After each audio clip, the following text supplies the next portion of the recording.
नमस्कार। जैसा कि आप लोग देख सकते हैं यहाँ पे लिखा है बौद्ध धर्म। जी हाँ, आज हम आपको बौद्ध धर्म के बारे में पढ़ाने वाले हैं। तो पहले हम जानते हैं कि बौद्ध धर्म की शुरुआत कैसे हुई। आज पहले तो महात्मा बुद्ध के जन्म के बारे में जानेंगे। इनके जन्म से लेकर मृत्यु तक आपको आज हम पूरी जानकारी देने वाले हैं।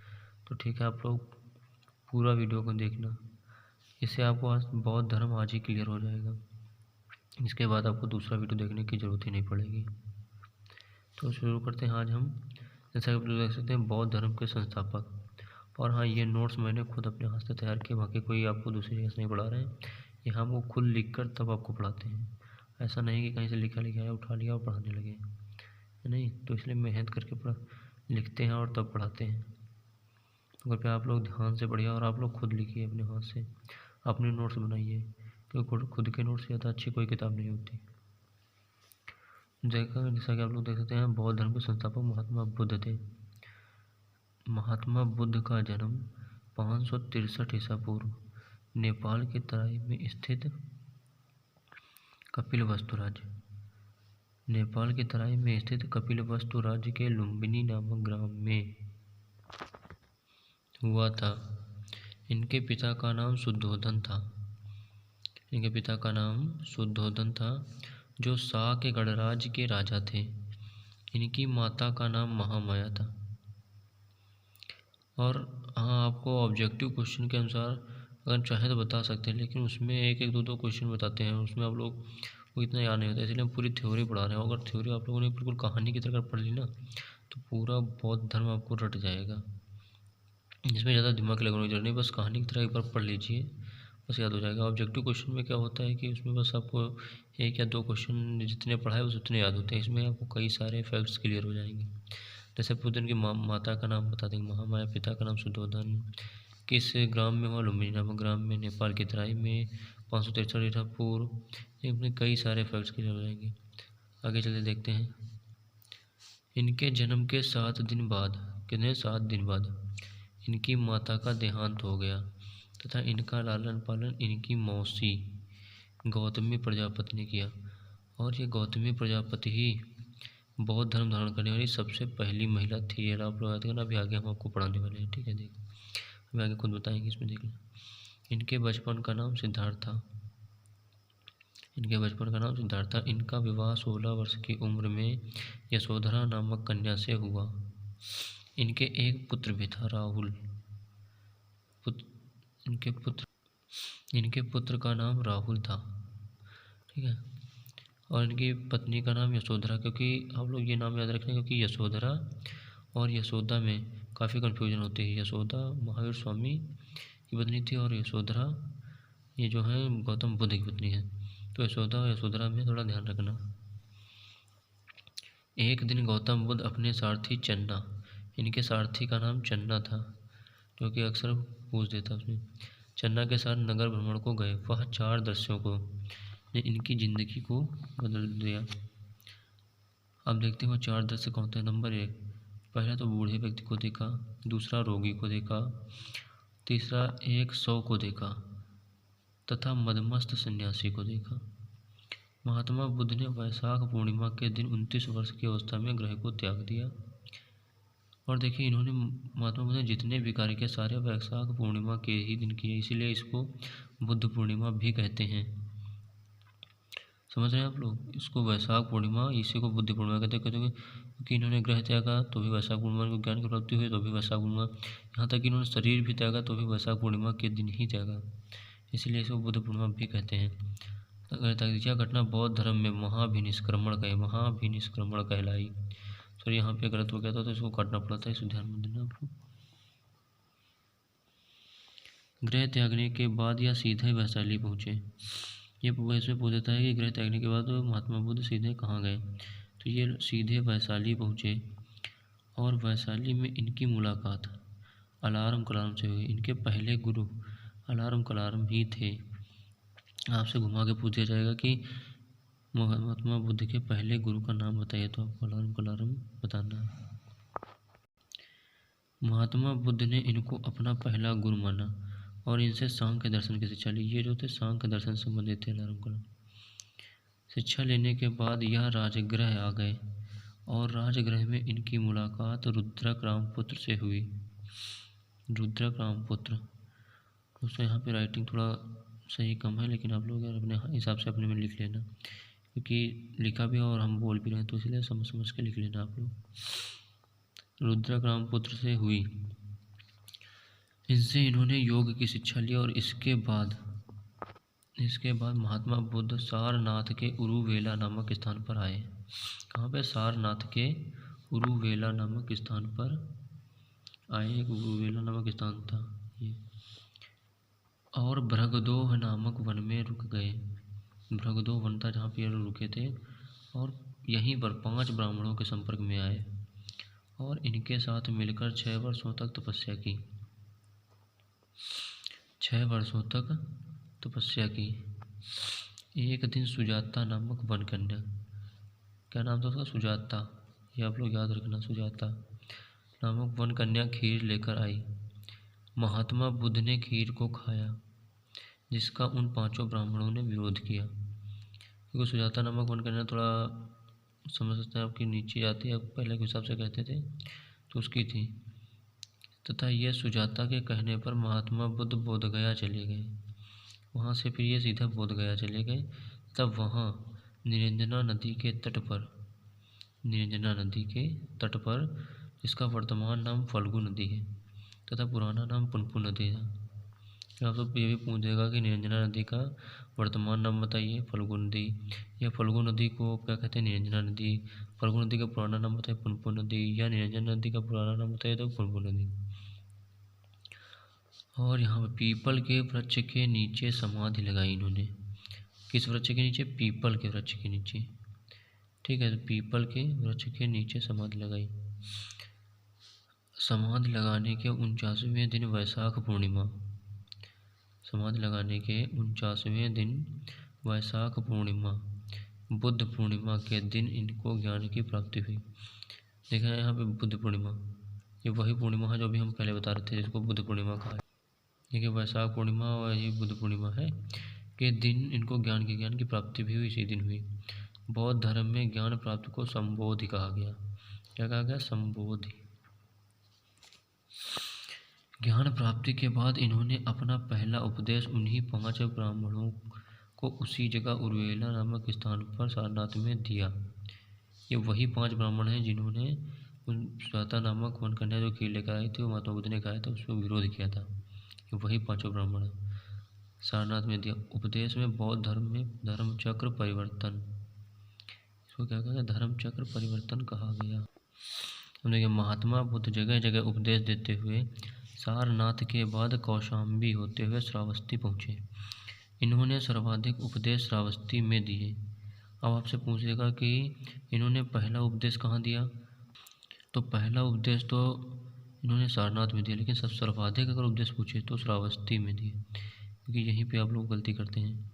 श्रावस्ती पहुँचे, इन्होंने सर्वाधिक उपदेश श्रावस्ती में दिया। जब श्रावस्ती के जंगल से जा रहे थे तब इनकी मुलाकात अंगुलीमाल डाकू से हुई। यहीं पर इनकी मुलाकात अंगुलीमाल डाकू से हुई थी। कहाँ पे? श्रावस्ती के जंगल में। ऐसा माना जाता है कि अंगुलीमाल डाकू गौतम बुद्ध से मिलकर बहुत बड़ा सन्यासी बन गया। हाँ, ऐसा ही है कि अंगुलीमाल डाकू गौतम बुद्ध से मिलकर बहुत बड़ा सन्यासी बन गया था। श्रावस्ती के बाद महात्मा बुद्ध कपिलवस्तु आए और यहाँ पर अपने पिता और भाई, क्योंकि कपिलवस्तु में तो ये रहते थे पहले, तो कपिलवस्तु आए और यहाँ पर अपने पिता और भाई को बौद्ध धर्म की दीक्षा दी।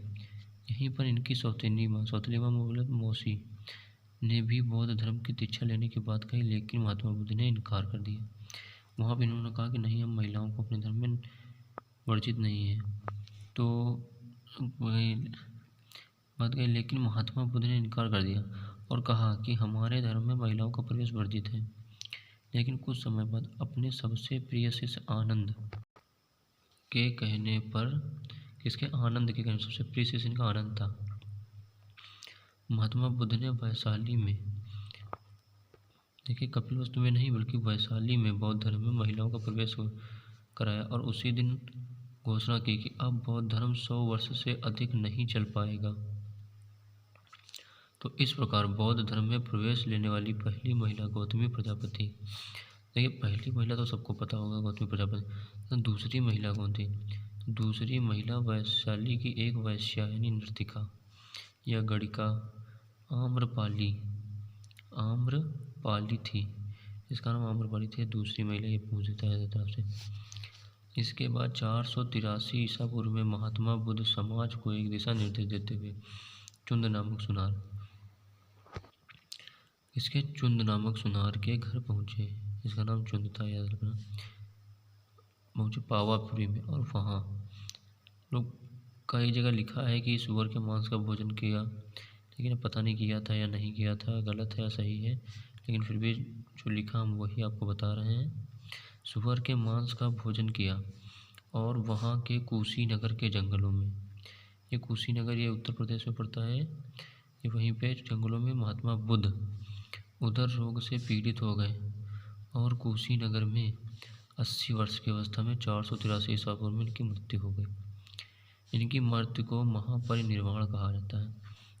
इनके बौद्ध धर्म में मृत्यु को इनकी महापरिनिर्वाण कहा जाता है। ठीक है, क्या महापरिनिर्वाण।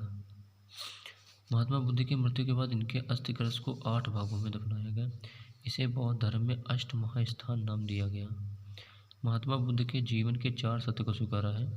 कौन कौन से? संसार में दुख है, दुख का कोई न कोई कारण है, दुख का कारण तृष्णा है, तृष्णा को दूर करने के उपाय संभव हैं।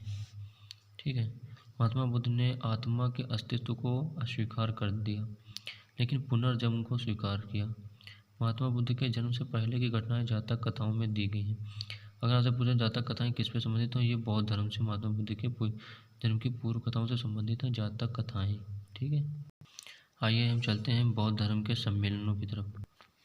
देखिए, यहाँ पे बौद्ध धर्म का सम्मेलन, यहाँ पहला सम्मेलन जो है सन 483 ईसा पूर्व, जब इनकी मृत्यु हुई थी तभी पहला सम्मेलन हुआ। स्थान राजगृह के सप्तपर्णी गुफा में। शासनकाल अजातशत्रु थे। अजातशत्रु जो कि हर्यक वंश से संबंधित थे, बिंबिसार के पुत्र थे। इनको ही कुड़े की पितृहंता कहा जाता है, क्योंकि इन्होंने अपने पिता की हत्या कर दी थी। संस्थापक ईश्वर बिंबिसार। अध्यक्षता यहाँ पे महाकश्यप ने की थी। कार्य महात्मा बुद्ध की मृत्यु से संबंधित कार्य हुए थे। वही जो कलशों को 8 कलश को अलग अलग जगह दफनाया गया था, उसी संबंधित कार्य हुए थे। द्वितीय सम्मेलन जो हुआ 100 वर्ष बाद, यानी पूरे 100 वर्ष बाद 383 ईसा पूर्व में। स्थान वैशाली में हुआ। शासनकाल कालाशोक शिशुनाग वंश, जिसके शिशुनाग वंश की स्थापना शिशुनाग ने की थी। अध्यक्षता सावक अमीर ने की। इसमें कार्य हुआ कि सूक्त पीठक तथा विनय पीठक की रचना की गई। आनंद ने सूक्त पीठक तथा उपाली ने विनय पीठक की रचना की थी। इन्होंने कर तो पहले ही दिया था, लेकिन इसको बाद में शामिल किया गया। तृतीय सम्मेलन देखें। तीसरा सम्मेलन सन 251 या 50 ईसा पूर्व में पाटलिपुत्र में हुआ। पाटलिपुत्र में, और 251 और 50 ईस्वी में उसमें सम्राट अशोक का शासनकाल चल रहा था। तो उन्हीं के समय में अध्यक्ष मोगलीपुत्र तिस्य थे। कार्य अभिधम में पिटक की रचना की गई, और इसकी रचना मोगलीपुत्र तिस्य ने ही की थी। और बौद्ध धर्म के प्रचार के लिए जगह जगह बौद्ध भिक्षु भेजे गए। सबसे पहले इन्हीं के समय में बौद्ध भिक्षु जगह जगह प्रचार के लिए भेजे गए, जिससे पहले कहीं नहीं भेजे जा रहे थे। चौथा सम्मेलन देखिए। चौथा सम्मेलन सन 78 ईस्वी या प्रथम शताब्दी। स्थान कश्मीर या कुंडल वन में हुआ, क्योंकि कश्मीर में कनिष्क का शासन चल रहा था। इसमें कनिष्क के शासनकाल में चला, तो कनिष्क जो थे कुषाण वंश से संबंधित थे, और कनिष्क ने ही शक संवत की स्थापना की थी। कनिष्क से समय में की अध्यक्षता वासुमित्र तथा उपाध्यक्ष अश्वघोष, वासुमित्र और अश्वघोष थे। क्योंकि अध्यक्षता इसमें वासुमित्र ने की थी और उपाध्यक्ष अश्वघोष थे। कार्य इसमें हुआ। बौद्ध धर्म 2 भागों में बट गया, हीनयान तथा महायान। इसी सम्मेलन में नया ग्रंथ महाविभाषा शास्त्र की रचना वासुमित्र ने की तथा त्रिपिटक का खंडन हो गया, क्योंकि जब इस शास्त्र की रचना करते तो त्रिपिटक को बहुत कम लोग मानने लगे। गौतम बुद्ध के जीवन से जुड़े कुछ महत्वपूर्ण तथ्य, जैसे जो कमल है वो इनके जन्म से संबंधित है। कमल जन्म से संबंधित है, कुबर वाला सांड युवावस्था संबंधित है, क्योंकि सांड मतलब खाया पिया होता है तो काफ़ी मोटा तगड़ा, इसीलिए उसे युवावस्था जोड़ दिया। घोड़ा गृह त्याग, घोड़ा भागने में बहुत माहिर होता है, तो घोड़ा तो इसीलिए उन्होंने घर त्यागा, तो घोड़ा से गृह त्यागने को दिखा दिया। बोध वृक्ष, क्योंकि ये जो बोध वृक्ष के नीचे इनको ज्ञान की प्राप्ति हुई थी, इसीलिए ज्ञान प्राप्ति को बोध वृक्ष से दर्शाया गया है। स्तूप, इन्होंने 8 स्तूप, वही जो स्तूप बने थे उनको मृत्यु से दर्शाया गया, क्योंकि स्तूप वही बनाए थे ना। इनके अस्थि कलशों को 8 जगह दफनाया गया था, वही स्तूप है। पद चिन्ह, निर्वाण, निर्वाण यानी कि इनको निर्वाण यानी मृत्यु से इनकी मृत्यु को पद चिन्हों से दर्शाया, इन्हीं के पद चिन्हों को से दर्शाया गया था। तो दोस्तों, जैसा कि आप लोग जान सकते हैं, हम आज पूरा बौद्ध धर्म डिस्कस कर लिए हैं, और आपको लेकर जन्म से लेकर मृत्यु तक और उनके सारे सम्मेलन, जो कि 4 महत्वपूर्ण सम्मेलन हमने आपको बता दिए। अगर आपको ये वीडियो अच्छा लगा हो तो कृपया लाइक कर देना और चैनल को सब्सक्राइब कर लेना अगर ना किया हो, और घंटे के आइकन को जरूर दबा देना, क्योंकि जैसे ही हम कोई वीडियो डालेंगे तो सबसे पहले वो आपके पास पहुंच जाएगा। तो नमस्कार दोस्तों, गुड नाइट, सो जाइए। और ये देखिए लास्ट में हम आपको दिखाई दे रहे हैं इसकी, क्योंकि अगर आप लोगों ने ना लिखा हो तो इसका कृपया स्क्रीनशॉट ले लें, ठीक है, ये लिख लीजिए आप लोग, इसलिए हम आपको दिखा रहे हैं। रोक कर स्क्रीनशॉट ले लीजिए और लिख लेना, क्योंकि फिर ऐसे कोई पूरा लिख के नहीं बताएगा। तो दोस्तों, वीडियो को अच्छा लगा लाइक कर देना। Good night.